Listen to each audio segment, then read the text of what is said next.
આ જે પ્રત્યક્ષ છે એમાં જ આખું અનંત પ્રત્યક્ષ છે એમાં જ કે જે કાંઈ નથી એવો અહંકારનો ભ્રમ રહ્યો છે. આજે જે પરમાત્મા જ છે એ પરમાત્મા જ રહ્યો છે. કોઈ અહંકારના નો ભ્રમ નથી ને કોઈ જગતનો ભ્રમ નથી. એવો કેવળ પરમાત્મા જ રહ્યો છે, અનંત ચૈતન્ય પ્રકાશ. તો એ બે અહીંયા જ છે. અહીંયા એટલે સર્વત્ર. બરાબર. તો એ બે કેવી રીતે ઓળખાય કે આ કાંઈ નથી એવો અહંકારનો ભ્રમ રહ્યો છે અને આ જે બધું જ છે કેવળ છે, પોતે જ છે, એક જ અનંત અને પૂર્ણ, બીજું કોઈ નથી, બીજું કાંઈ નથી, બીજું કાંઈ થતું નથી. તો એ પરમાત્મા રહ્યો છે. આ કાંઈ નથી એવો અહંકારનો ભ્રમ રહ્યો છે અને આ પોતે એ કેવળ પરમાત્મા રહ્યો છે. અહીં આ બધું છે એમાં જ.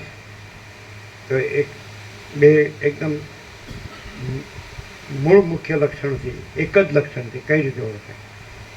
અહંકારનો ભ્રમ રહ્યો છે. અમે એક જ લક્ષણથી કહી દઈએ. અમે તમે કહો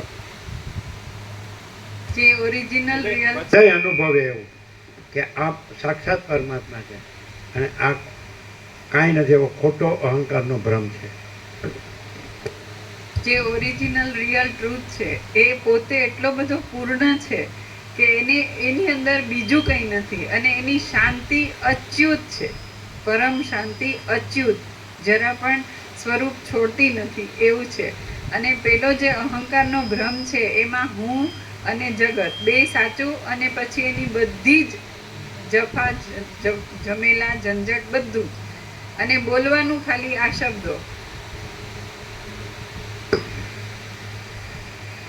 જે ખોટો અહંકારનો ભ્રમ છે, જે કાંઈ જ નથી, સમજાય? એમાં અશાંતિ જ હોય.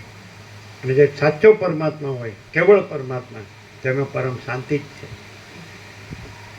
એક જ લક્ષણ. પેલો ભલે બોલે મારે શાંતિ, બળતરા જ હોય.